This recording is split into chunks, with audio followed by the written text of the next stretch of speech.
코스피 뒤흔든 레버리지 ETF 참사. 와, 아닌 게 아니라요. 롤러 코스피를 만든 주범이 바로 이 레버리지 ETF로 주목받고 있습니다. 아까 롤러 코스피라는 말씀을 주셨는데요. 그야말로 코스피 지수가 하루는 폭등, 하루는 폭락을 이어가고 있습니다.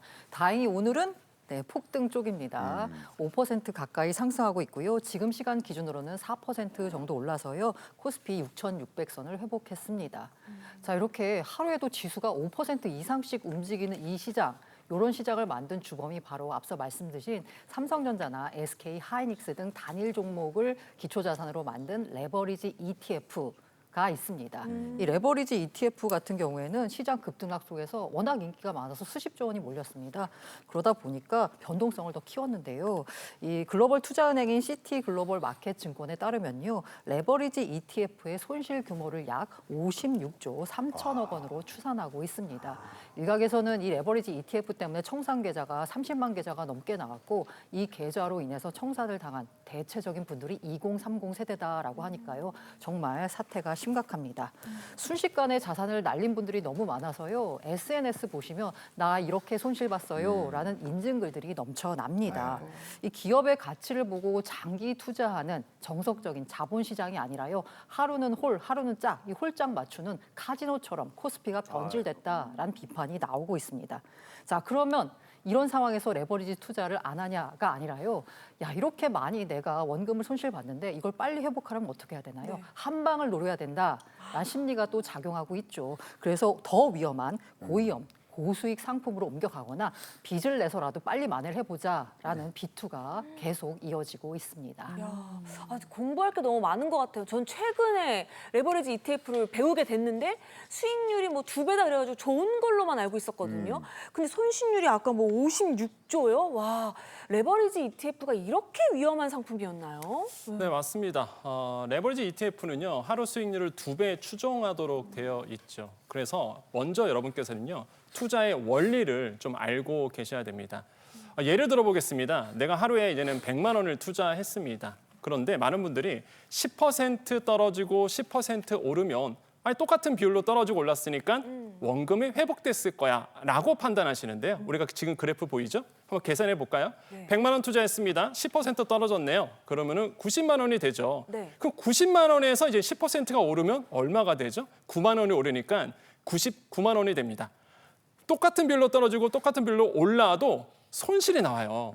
그런데 하루에 이거를 2배 추정한다고 말씀드렸죠? 단일. 그러다 보니까 10% 떨어지면 20% 떨어진 걸로 간주됩니다. 그럼 얼마가 되죠? 80만 원이 되죠? 거기서 이제 10% 올랐습니다. 거기서 20% 오르면 얼마가 돼요? 96만 원이 돼요. 그러다 보니까 더 손실률이 더 커집니다.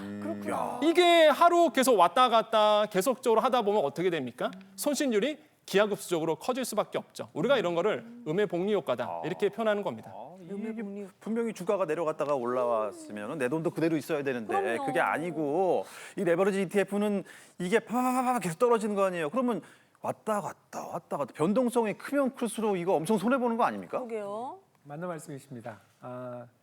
지금까지 우리나라에서는 이제 지수에 대한 레버리지만 있었는데 개별 종목 레버리지가 도입되면서 방금 이야기하신 것처럼 5% 10%가 아니고 20%씩 움직이는 시장이 왔잖아요. 특히 얼마 전에 SK 하이닉스 상한가도 봤는데요.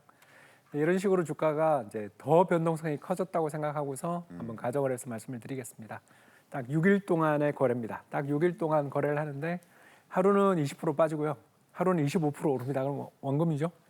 그렇지 않아요. 아까 방금 이야기한 것처럼 그렇지 않지. 오를 때 더 많이 올라야 원금이 됩니다. 그런데 저 빨간 선이 레버리지인데 2배잖아요. 그러니까 한번 빠질 때 20% 빠지는 게 아니라 40% 빠지고 오를 때 다시 50% 오르고 이런 식으로 계속 6일간을 반복했는데 세상에 저 단일 종목 레버리지 ETF가 손실률이 20%가 넘는 걸 여러분들 금방 보실 수 있습니다.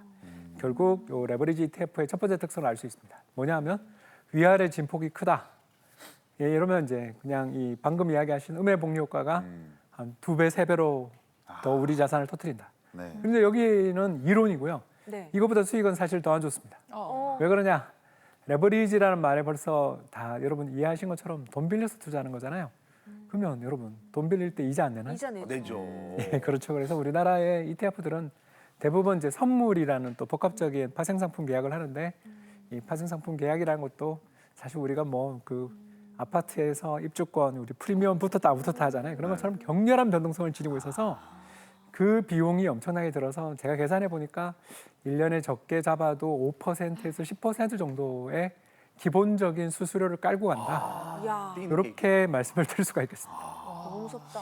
야, 진짜 생각보다 무서운 거네요. 그리고 또 막 인버스, 곧버스 이런 것도 있잖아요. 이런 것도 뭐 어떤 거예요? 네, 인버스는요. 그러니까 반대로 간다 이렇게 보시면 됩니다. 보통 우리가 지수가 오른다 그러면 나는 이 수익을 봐야 되잖아요. 근데 인버스 상품은 오히려 이제는 손해를 보는 겁니다. 반대로 지수가 떨어진다. 그럼 나는 수익을 보는 상품이 바로 이제는 인버스 상품이라 보시면 되겠는데 지금 나오고 있죠. 기초지수와 반대로 움직이는 상품이고 지수가 5% 하락한다. 그럼 나는 이제 5% 이제는 수익을 보는 겁니다.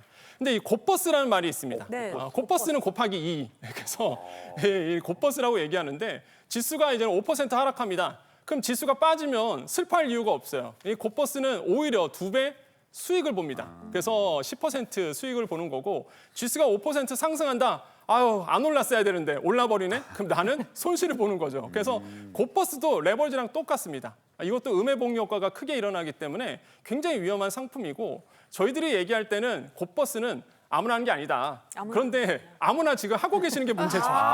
그래서 이제 손실이 크게 나오고 있어서 공부를 하지 않으신 분들은 이런 레버리지 상품, 그다음에 곧버스 상품은 좀 멀리 하시는 게 좋지 않을까 저는 생각을 해봅니다. 네.